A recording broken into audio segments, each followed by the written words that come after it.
method to get at the notion of the dependence of the Texas economy on oil price shocks, and we are now less dependent than before, and using impulse response analysis to show that. So I went from a sort of transfer function model approach, trying to come up with an exact model of the Texas economy using a vector autoregressive approach, which is part of the seminal paper that Chris wrote.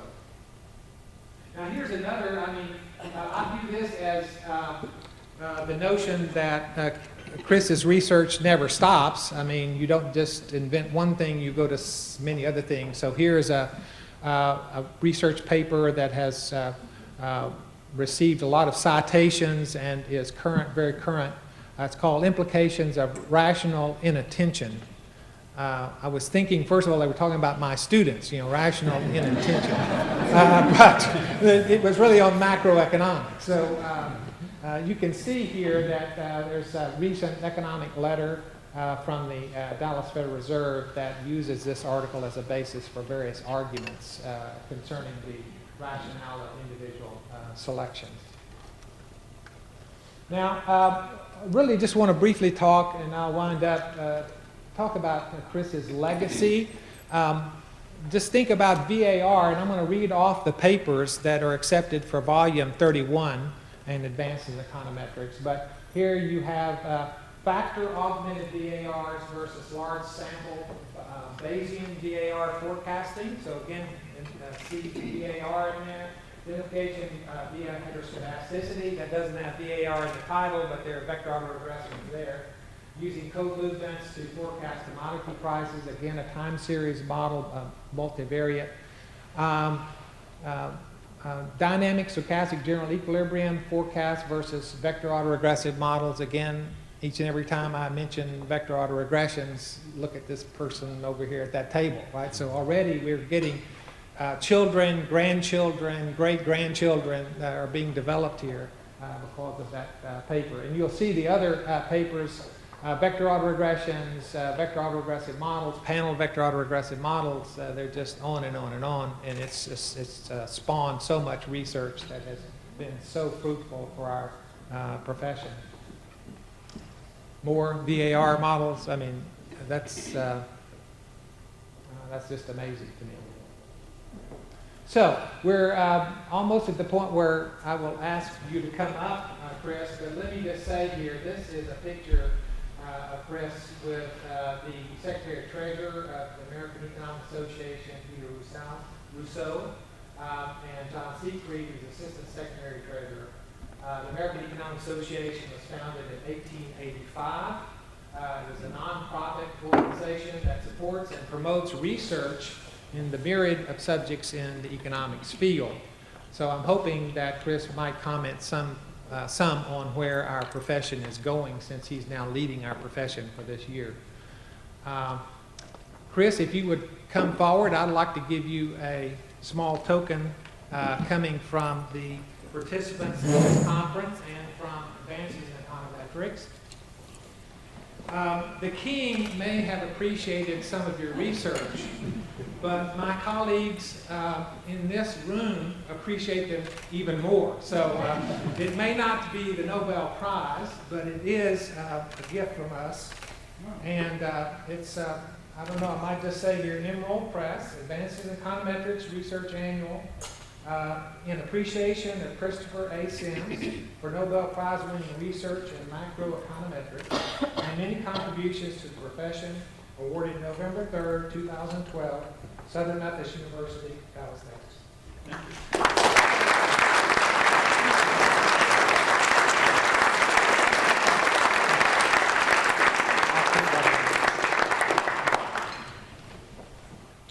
Okay, I guess I should say a few words. I already have been subjected to a question and answer period this afternoon where I was asked a lot of economist questions, so I'll try not to be too technical now. So let me start by raising the question of whether economists were to blame for the recent economic crisis. One version of the idea that they were to blame is that they were bought. There was a movie that got lots of attention. I can't remember the title of it. Probably many of you have seen it, which had interviews with economists carefully cut and edited so that they all looked really bad. But it made a valid point, which there was that there were some economists who gave opinions about issues of financial regulation without making explicit that they were consultants for financial regulatory firms, or not for financial firms. And they should have made it clear. There aren't any examples of clear statements of policy by these economists that reflected these interests, I think. These were all people who were pretty strong analysts and were critical of the financial industry as well as supportive of it. It's not there weren't examples of the kind you find in some of the biological sciences where people doing tests of drugs clearly have produced biased results. But it was a problem, and as president of the AEA, we had to confront this, and we, for the first time, instituted a policy that requires that every paper submitted to American Economic Association journals has to be accompanied by a statement from the authors as to any relevant economic interests they might have that could be connected to conclusions they are drawing in the paper. And we encourage economists to create links, web pages or parts of their web pages where people can check on what kinds of financial interests other than their academic jobs they might have. There were economists who were very definitely not bought, and these didn't show up in this movie. There were, for example, Robert Shiller, who had been saying for a long time that there was a housing boom that was unsustainable, and he marshaled strong evidence of this and also pointed out that it could cause big problems when the housing boom ended. Ned Gramlich, who's a public finance economist who was on the Federal Reserve Board, wrote a whole book about the problems with the subprime mortgage market and argued strongly that stronger regulation of that market was important. So I think that you certainly can't tar the whole profession with the idea that their analysis was distorted by financial connections to industry. Nonetheless, so I don't think that in this sense economists were responsible for the recent crisis. However, economists and the profession as a whole could have done better than we did. And I want to talk a little bit about what we didn't do right and what we might be able to do better. One other thing I wanted to point out is that you'll find, if you look on the web or in some newspapers and magazines, you can find lots of people making a very strong case that the whole intellectual framework of macroeconomics is corrupt or mistaken, and that if we had only taken a different fundamental view before the crisis, we would have avoided these problems. These are people who were, and still are really, on the fringes of the profession.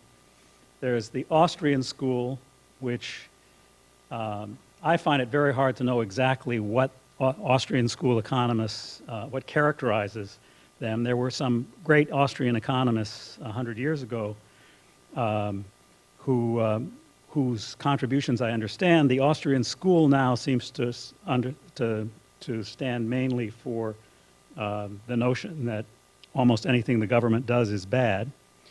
And then on the other hand, you have post-Keynesians, the Austrian school would say that the crisis came because there was too much regulation before, not that there was too little. And then there are post-Keynesians, who are kind of the left-wing counterpart as a group of fringe critics who argue that there was too much attention paid to rational behavior and market equilibrium, and that we should have recognized that this was all a mistake. What's missing, and in fact there's a whole foundation called the Institute for New Economic Thinking that supports the notion that economics has to be redone from the ground up, and you can find their webpage if you want to hear more of this kind of criticism. But I think this is, as a sociological phenomenon, it's understandable. Something bad happened, the mainstream of the profession didn't predict it, and these fringe groups, even though they didn't predict it either, want to argue that this shows that they should come in and take over the center. Now, what are the legitimate criticisms of the profession, and what is wrong with what we were doing before? One criticism that's made, and I heard Joe Stiglitz, a Nobel Prize winner, make this explicit.